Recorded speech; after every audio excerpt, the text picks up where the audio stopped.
Hi everyone, welcome back to the channel and Happy New Year.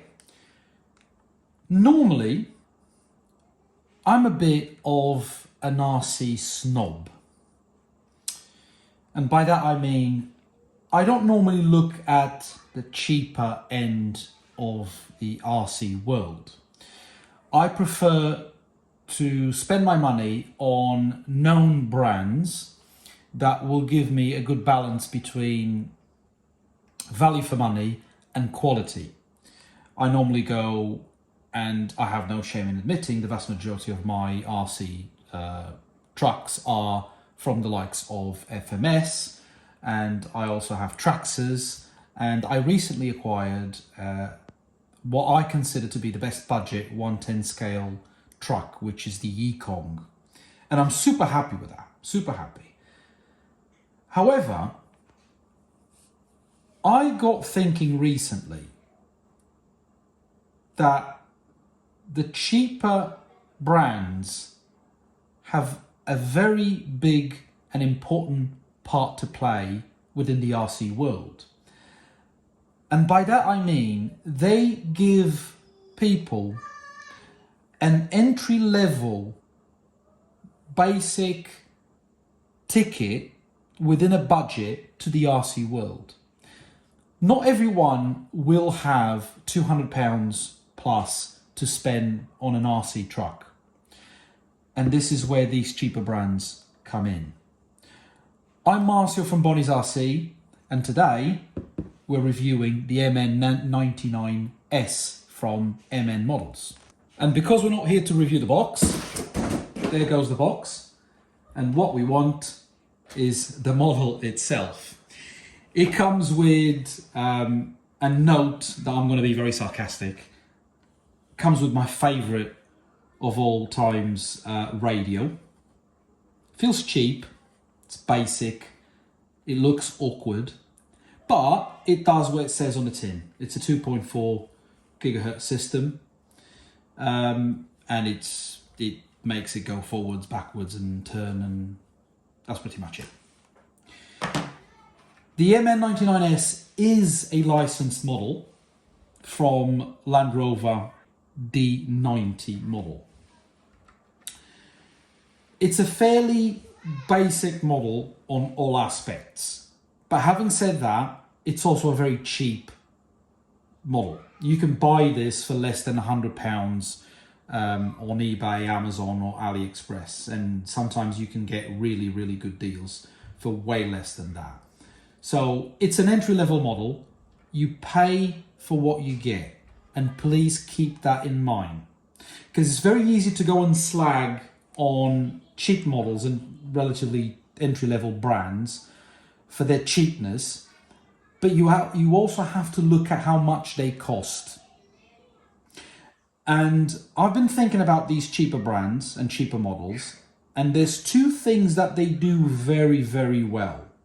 They provide newcomers with a budget entry ticket to the RC world. And secondly, if you forget, sometimes like me, all the snobbery around the RC world with the most expensive and higher quality brands, and you look at the cheaper spectrum of the RC world, you will find that these cheap-ish basic licensed products are a good base for your project. You can basically take all the cheaper stuff and use this as a project for a better model. Build it yourself. This is a ready-to-run model out of the box, although you do have to assemble some of the bits like the front bumper, the snorkel, side mirrors, windscreen wipers and other plastic bits and bobs, and that includes the rear lights. These side window guards and sideboards are not part of this model. These are 3D printed things that I've 3D printed, and that includes the antenna, just because I wanted to give this a bit of better scale. Although overall, because it's a licensed product, it actually looks, on the looks department, it looks really, really good. Having said that, Everything else, apart from the chassis and the motor, which are made of metal, everything else is pretty much plastic. And that includes, I'm afraid, the axles and the gears. This is version 2. So the main, dare I say, two things that MN has improved on version 2 is a beefier gearbox and a slightly beefier brushed motor. So it has a 2-in-1 ESC and it has a light kit. So you have front lights and rear lights, and that includes reversing lights. When it comes to the wheel and tyre department, it's all fairly basic. Although these are plastic bead locks, they actually look more or less period correct, but they are made of cheap plastic, and it's something that you will find across this model, that it's generally, apart from the ABS body, everything else seems to have a feel, like a cheap plastic feel to it. The shocks are friction and they are very, very basic, made of cheap plastic. The wheels have a cheap touch to it. The tyres, although they are rubber, they are medium to hard. They haven't got any foams in there, but they are medium to hard. One thing I found that helps with these tyres is making a few holes in them, because they are quite stiff, because they retain, once you put the tyres on these wheels, they will retain air inside, so they become even stiffer than the rubber is. So I found that doing a few holes here and there and ventilating the tyres actually helps with the overall stiffness. It makes them feel a bit more or less stiffer, but they are still generally stiff. The hexes are not 7mm hexes. They use their own proprietary hex. So it makes the usage of other wheels and tyres far more difficult than it needs to be. If only MN would have used 7mm standard hexes on this, it would have been a completely different ball game in terms of wheels and tyres selection. But you're kinda, either you adapt yourself or you're kinda stuck to these wheels and tyres. One good thing about this model is that you go on AliExpress and you can literally find a gazillion different metal upgrades for this particular model. So I think the biggest pro with this model is that you can use this as a base project and just build yourself something. Use the body shell and the chassis, which look absolutely bang on, and just build yourself a D90 based on your own specs. You can change your shocks, you can buy metal axle upgrades, you can change this to brushless if you want to, although I think maybe is a bit overkill. Brushed systems these days are quite good.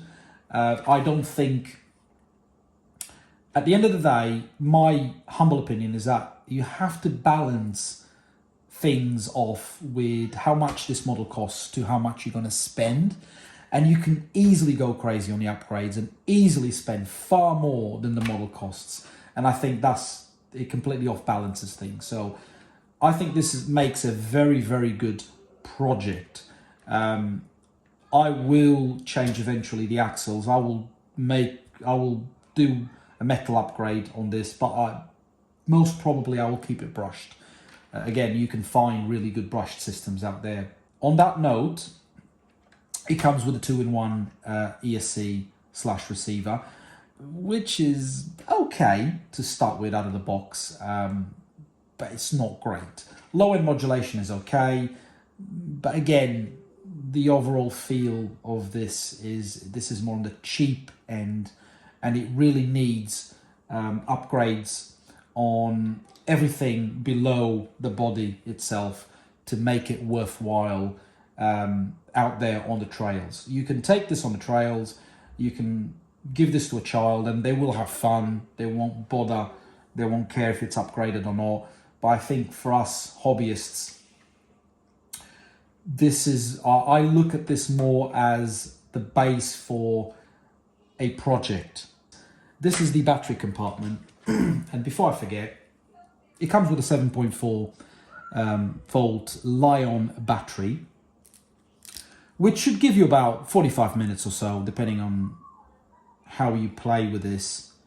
So this battery itself is more than enough to for you to have fun with this, and you can also buy a second battery. The only thing I'm not the biggest fan of is the plug itself. It's typical MN, but that reduces your possibilities, your connections on a quicker and better battery charger. It comes with a very basic USB battery charger, and unless you start clipping wires and changing the connectors, you kinda, if you want to run it stock with a stock battery and you don't want to cut wires and adapt, you're kind of stuck to this really basic battery charger. So we're going to plug this in, and I will quickly show you the low end modulation, which, as I referred, is actually not that bad. The on and off switch is there underneath, which is for me not the greatest of places, because I like to run my trucks in the water and in the mud, and I know for a fact that that will be relatively problematic in terms of electronics, because they don't mix with water. In terms of servos, before I forget, it comes with a basic MN steering servo, all plastic, steering servo horn. Everything is plastic in here, like I said. So lights wise, you have front lights and you have rear lights. You do have annoyingly indicators. It's actually not bad. It's not good either. It's okay for a ready to run cheap model. I think this is a fantastic project for the money it costs, but a not so good ready to run model. Hopefully you've enjoyed the video. I'll see you all soon. Cheerio.